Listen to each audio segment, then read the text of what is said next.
All right, so you want to know the secret sauce to picking the best suppliers and agencies. And you sent over this article from Procure4 Marketing. It's called Criteria for Evaluating Suppliers and Agencies.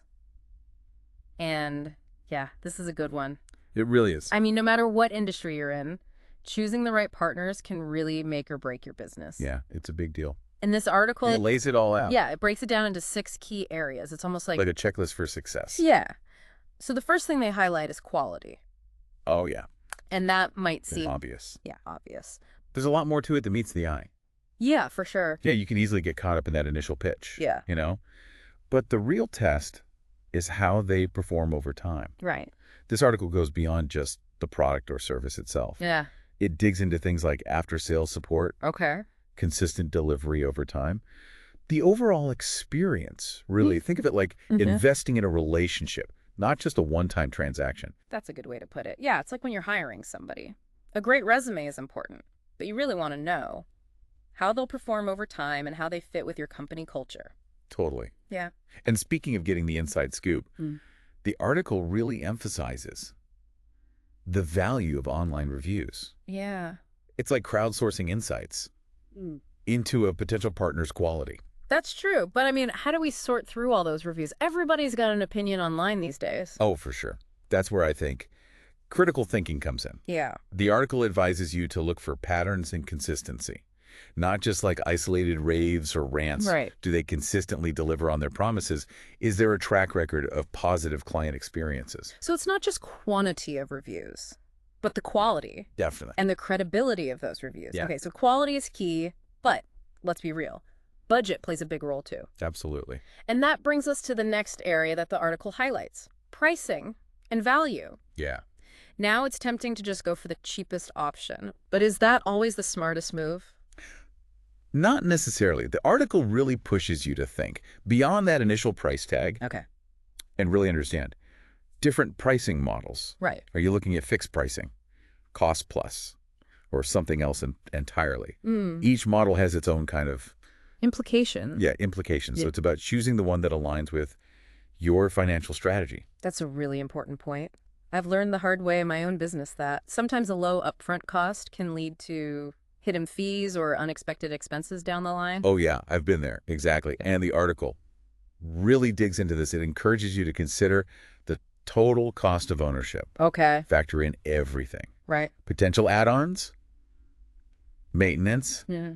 even the cost of switching providers if things don't work out. Oh, yeah. It's about making informed decisions that protect your bottom line. It's like those tempting online deals that seem too good to be true. They usually are. Right. There's always that fine print. Always. Okay, so we've got quality, we've got pricing, but what about reliability? Yes. I mean, what good is a fantastic product or service if it's not delivered on time or consistently?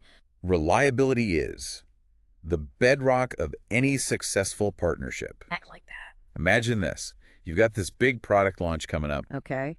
and your supplier just suddenly drops the ball. That's a nightmare. It's a nightmare scenario. Yeah. And that's what we want to help you avoid. That's why this part of the article really resonated with me. They talk about not just hoping for the best, but actually assessing a potential partner's ability to handle the unexpected. surely unexpected. They emphasize the importance of due diligence. You know, looking beyond just those glowing testimonials. Right. Dig into their track record, their financial stability, even their crisis management plans. Because as much as we like to plan, things happen. Oh, yeah. And it's so crucial to have partners who can adapt and overcome those challenges. The article had this really interesting point. Check both references and reviews. Oh, that's interesting. It's like getting two different perspectives on their reliability. Yeah. Getting a personal recommendation and then reading online reviews before you try a new restaurant. Exactly. Yeah. It gives you a more well-rounded view. For sure. Okay, so we've tackled quality, pricing, and reliability.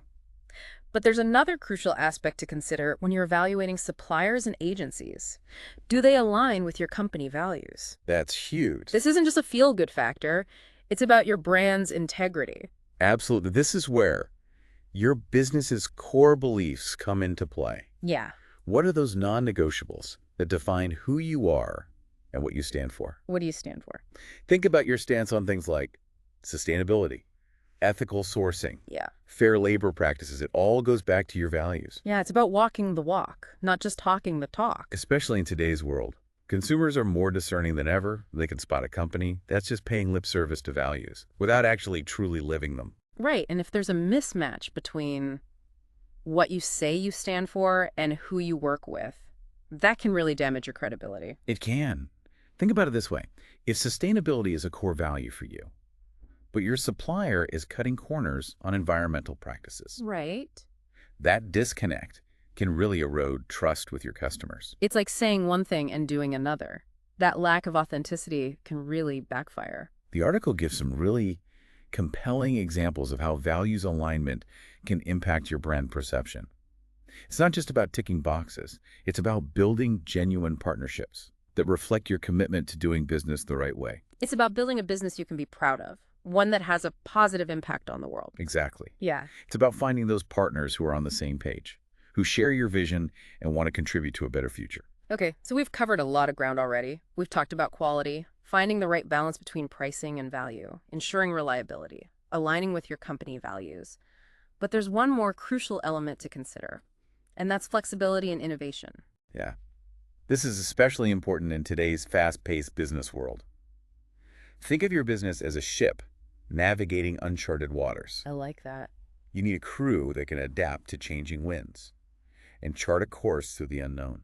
That's a great analogy. It really paints a picture of how crucial it is to have partners who are agile, responsive, and constantly innovating. Yeah. The article emphasizes the importance of finding partners who are proactive, not reactive. Okay. They're not just keeping up with the times. They're pushing boundaries, coming up with creative solutions before you even realize you need them. So it's not just about meeting current needs, it's about anticipating future challenges and opportunities. Exactly. They highlight the importance of a partner who embraces new technologies, streamlines their processes, and is constantly seeking ways to improve. It's about finding those partners who ask, what if we try this? What if we do it this way? And are willing to experiment and kind of push the envelope. It's like having a built-in think tank, constantly looking for ways to help you stay ahead of the curve. Precisely. Having partners who are constantly innovating keeps you on your toes, inspires you to think bigger and bolder, and ultimately helps you achieve greater success. Okay, we've covered a lot of ground in this first part of our deep dive. We've talked about the importance of quality, finding the right balance between pricing and value, ensuring reliability, aligning with your company values, and embracing flexibility and innovation. But we're not done yet. There's still so much more to unpack. Yeah, stay tuned for part 2, where we'll delve into the complexities of customization and how to tailor your evaluation process to your specific industry, goals, and challenges. Because remember, this checklist is just the starting point. Welcome back to the deep dive. So in the last part, we talked about the core principles of evaluating suppliers and agencies. Yeah, now it's time to Get practical. let's get into it. Yeah, we've got this great framework, but how do we actually use it to make those tough decisions? One of the biggest challenges that people face is that balance between cost and quality. Yeah. You want the best, but budgets are a reality. It's the age-old dilemma, right? Do you go for the bargain basement price or splurge for premium quality? And the article makes it clear, cost effectiveness is key. But sacrificing quality for a low price can really backfire. Yeah, it's kind of short-sighted.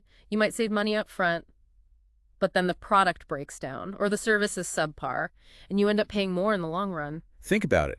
If you choose the cheapest supplier, but their deliveries are constantly late, how much is that disrupting your workflow? Ugh, I hate when that happens. Or if their materials are inferior and your product fails, what's the cost to your reputation? Yeah, those are hidden costs that can really hurt. And the article really stresses finding that sweet spot where price is justified by the value that you receive. Right. It's not just about the sticker price. Yeah. It's the total package. Okay, so if a supplier is slightly more expensive, but they offer incredible customer support, proactive problem solving, and a proven track record of consistency, that extra cost might be a worthwhile investment. It's strategic spending. It's not just spending. And it ties back to reliability, Right. which we touched on earlier. This article really hammers home how vital reliability is for long-term success. It's like the foundation of a house. If it's shaky, everything built on top is at risk. Exactly. You can't build a thriving business on flaky partners. No. If you can't count on them to deliver what they promise, when they promise it, your whole operation suffers. Yeah, you're constantly putting out fires Right. instead of focusing on growth and innovation. So beyond references and reviews, Yeah. what are some ways to gauge a potential partner's reliability? Well, the article recommends digging into their track record. Okay. Have they consistently met deadlines?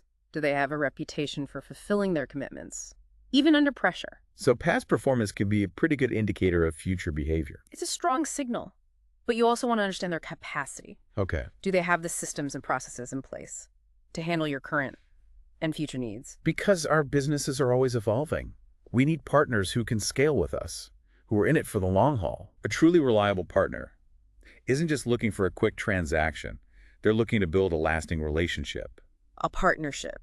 And this ties into another essential aspect, alignment with your company values. Yeah, we touched on this before, but I think it deserves a deeper look. It does. Yeah, it's more than just saying, oh yeah, we value sustainability too. It's about finding partners who genuinely share your core beliefs. It's about walking the walk, not just talking the talk. Right. Especially today. Consumers are savvy. They can tell when a company's values are just marketing fluff. Yeah, and if there's a mismatch between what you say you stand for and who you work with, that can really damage your credibility. Absolutely. Imagine this. Your company champions ethical sourcing, Okay. but it comes out that one of your suppliers uses child labor. Oh, God. That hypocrisy could be devastating. Yeah, actions speak louder than words. Consumers are looking for authenticity, and they're willing to vote with their wallets. This article really underscores how values alignment impacts your brand perception. It's not just about feeling good. It's a business imperative.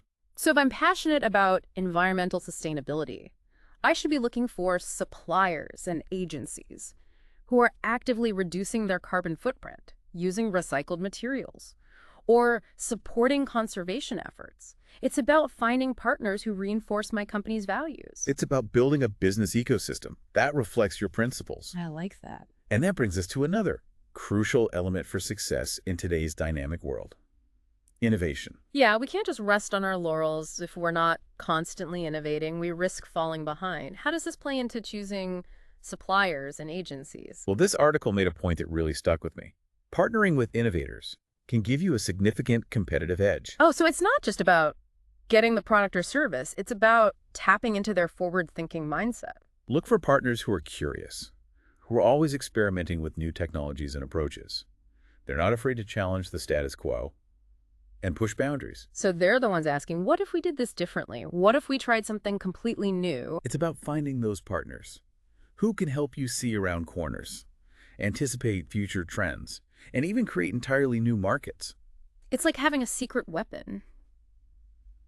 But how do we identify these innovators? What are some telltale signs? Look at their past projects. Okay. Have they developed any groundbreaking solutions?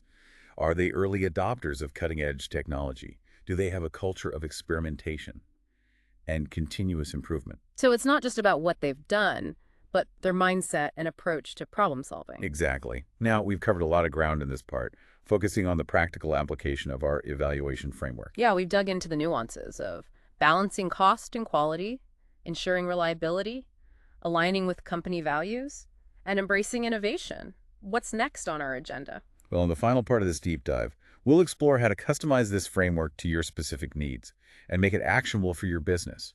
We'll also talk about the importance of continuous review and adaptation, because the journey doesn't end once you've chosen your partners. Welcome back to the deep dive. We've spent the last two parts kind of dissecting the art of choosing the right suppliers and agencies, covering everything from quality and reliability to innovation and values.